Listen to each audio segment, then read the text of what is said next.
ప్రజల మధ్యలోనే ఉండి వాళ్లకు సేవ చేసి తరిస్తాను నాన్న అని ఆయన సంకల్పంకు అనుగుణంగా దేవుని ఆశీర్వాదంతో పొన్నం ప్రభాకర్ అన్న చలువతో ఈ రోజు మీ ముందుకు పార్లమెంట్ అభ్యర్థిగా వచ్చినాను.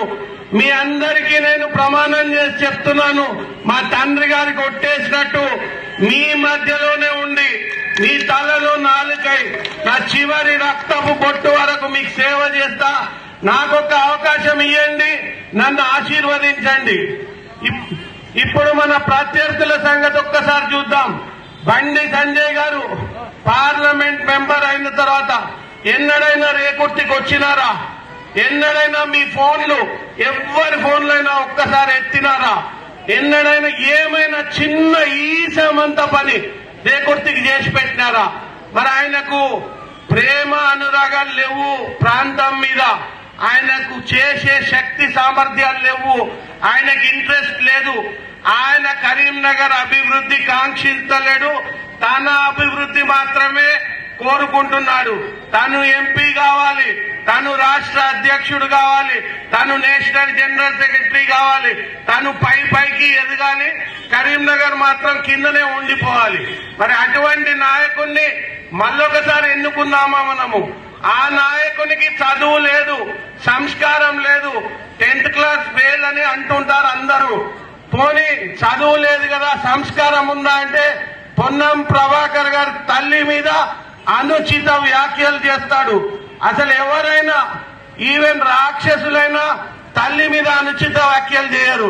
తల్లి మీద అనుచిత వ్యాఖ్యలు చేసేట ఆయన అసలు ఎవరికైనా పని చేస్తాడా? ఏ మనిషినైనా రెస్పెక్ట్ గౌరవం ఇస్తాడా? డబుల్ బెడ్రూమ్ రాలే, 3016 రూపాయల నిరుద్యోగం ఉంటే 3016 చదువుకున్న పిల్లలకు వచ్చినాయా? చదువుకున్న పిల్లలు చెప్పు కదా, 3016 రాలే. పోనీ దళిత బంధు వచ్చిందా? ఉద్యోగాలు వచ్చినాయా? మరి కేసీఆర్ ఏమిచ్చినట్టుగా 1,00,000 రూపాయల రుణమాఫీ అయిందా?